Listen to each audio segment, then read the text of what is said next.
Breaking news విశాఖలో YouTuber Anvesh పై case నమోదైంది. హిందూ దేవతలపై అభ్యంతరకర వ్యాఖ్యలు చేశారంటూ గోపాలపట్నం పోలీస్ స్టేషన్లో విశ్వ హిందూ పరిషత్ సభ్యులు ఫిర్యాదు చేశారు.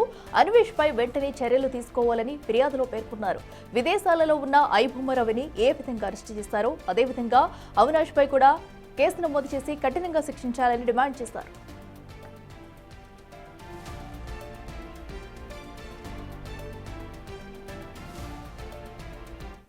అన్వేషణ అనే యూట్యూబర్ అవినాష్ మీద ఒక కంప్లైంట్ లాంచ్ చేయడం జరిగింది.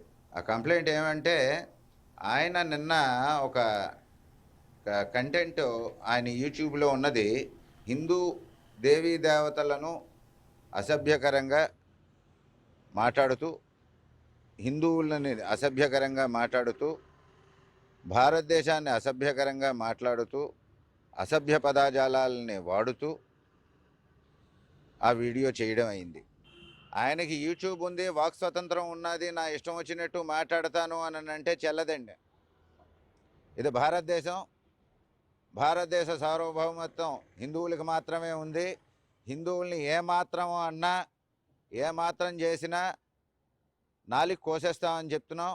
మరి ఈ గవర్నమెంట్ కానీ లేదా ఈరోజు ఇచ్చినటువంటి కంప్లైంట్ మీద ప్రభుత్వం సరైనటువంటి చర్యలు తీసుకోకపోతే విశ్వ హిందూ పరిషత్ ఉద్యమిస్తుందని మీ ముఖంగా నేను తెలియజేస్తున్నాను. జై శ్రీరామ్.